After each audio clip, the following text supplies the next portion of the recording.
류현진이 야구 제일 못해. 야, 이 좀 상황이 좀 이상하게 됐습니다. 지금 하나가. 예. 아니 근데 하나하고 키움과의 경기에서 키움 타자들이 류현진 상대로 공을 그냥 받쳐놓고 치는 듯한 느낌이더라고요. 그러니까 이번에 어떻게 보면 하나도 셌는데 이 키움이 더 셌다는 느낌이 들었어요. 어마어마하더라고. 일단은 지난 5일 키움전에서 4와 3분의 1이닝 안타 9개, 볼넷 9개, 볼넷 2개, 9실점.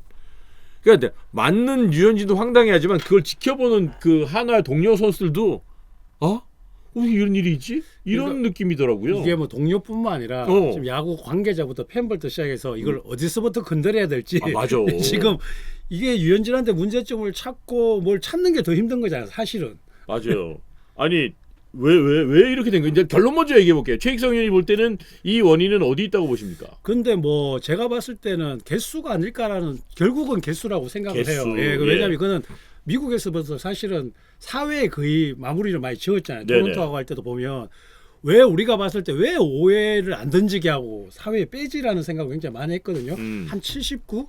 그 근처에서 미국에서 이미 더 이상 안 던지게 막 했는 이유가 어떻게 보면은 좀 여기서 좀 결과가 나오지 않나 그런 생각도 듭니다. 일단 5일 키움전의 구체적인 내용을 좀 보면 빠른 볼 30개, 컷 패스트볼 15개, 투심 패스트볼 13개, 커브 12개, 체인지업 10개, 슬라이더 1개 해서 총 81개의 공을 던졌단 말이죠.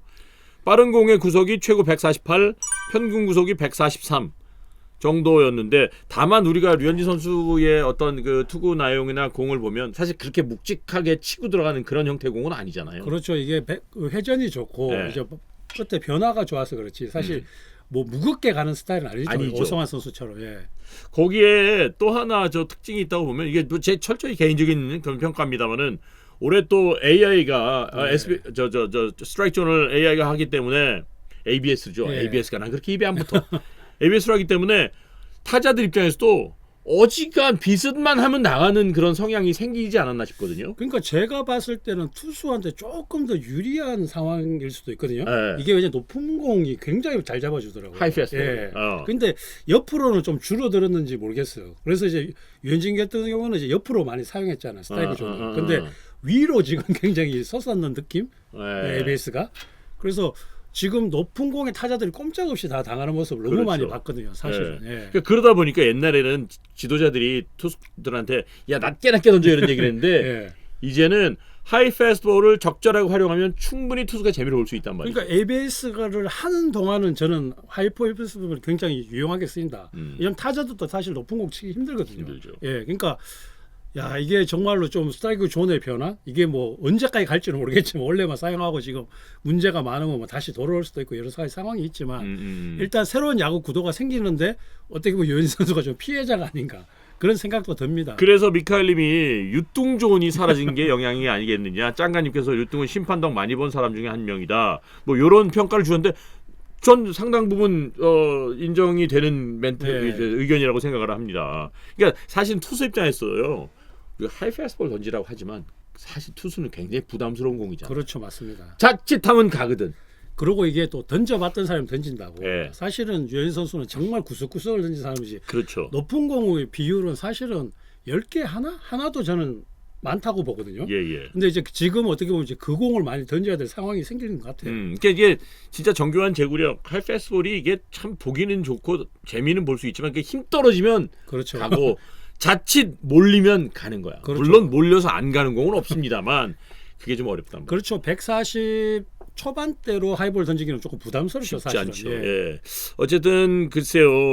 류현진 선수가 지금 제가 뭐 재미삼아 그냥 웃자고 제일 못해라고 얘기했지만 본인도 사실 이게 왜 이러지 하는 좀 어려운 점이 있을 거예요. 분명히. 당황스러울 거예요. 그러니까 결국은 가장 큰 문제점은 제가 봐도 개수라고 봤을 때 이 개수를 그러면 이제 피칭의 숫자라든지 굉장히 여러 가지를 생각해볼 문제거든요. 그렇죠. 그러면 뭐 이제는 유인고보다는 빨리빨리 승부를 보면서 개수를 줄이는 수밖에 없는 약간 또 그런 여러 가지 전략들이 좀 바뀌어지지 않을까라는 생각도 듭니다. 이 또한 지나가오리님께서 흐름상 스트라이크 존 볼 존이 없어서 좋다. 민영환님 또 뭐까지 그렇고 자 류현진 선수가 분명히 이제 어느 순간 잡힐 거예요. 잡히긴 잡히는데 그 시점이 어느 시점이겠느냐. 그러니까 해답을 찾으려고 지금 어떻게 보면 반대가 됐어요. 맞아요. 활용정점이 지금 어떻게 보면 유현진 선수였는데 유현진 선수만 이기면 지금 팀이 더 잘 돌아가는 그런 상황으로 좀 이상한 상황으로 갔는데 이상한 상황으로. 야, 상황이 그렇죠. 저도 뭐 15승은 그냥 할 줄 알았는데 지금 뭐 어쨌든 문제점을 찾아내겠죠. 예. 이게 그렇게 용이하지 않다는 얘기예요. 그죠? 자, 과연 이제 이 류현진 선수가 물론 류현진은 한화 전체 선발 투수 가운데 한 명이에요. 그렇죠. 한 명이라고 보면 크게 뭐 신경 쓸 건 아니지만 그래도 류현진이라는 이름 석자 가져들은 그 영향력이라는 게 있단 말이죠. 맞습니다. 그러니까 그거를 저희가 염려하는 거란 말이죠. 예. 예. 그러니까 구위의 문제냐, 체력의 문제냐, 어떤 문제라고 보시느냐. 그러니까 ABS의 문제냐. 아. 이게 문제를 찾으려니까 참 더 복잡네요. 어떻게 생각하세요?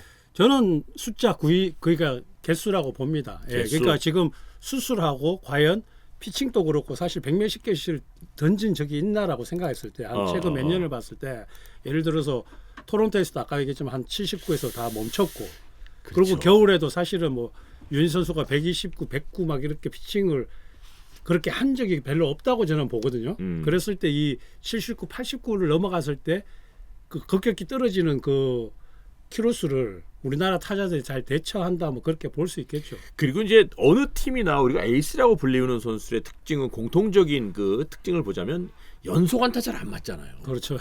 근데 그날 놀랐던 게 안타 맞을 수 있어.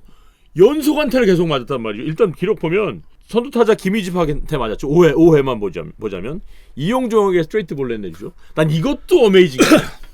볼넷. 현진이가 스트레이트 볼넷을 그냥 볼넷도 아니고 야 멘탈이 일단 거기서 놀랬고 김지현에게 적시 2루타 이후 박수종, 이주영, 도슨, 김혜성, 최주환, 김희집 연속으로 맞으니까 이 뭐야 이게? 우리가 무슨 연속 안타 맞은 것만 편집해서 하이라이트를 보고 있나 이런 느낌이 들 정도였어요. 사실 연속 안타 치기도 힘들어요. 그러니까. 예, 이게 정말로 정말 이게 좀 신기한 상황을 우리가 지켜봤습니다. 아무튼. 야, 나는 진짜 이영종에게 스트레이트 볼넷 나는 이거 도저히 봐왔던 모습이 아니어서 난감했는데 어쨌든 글쎄요.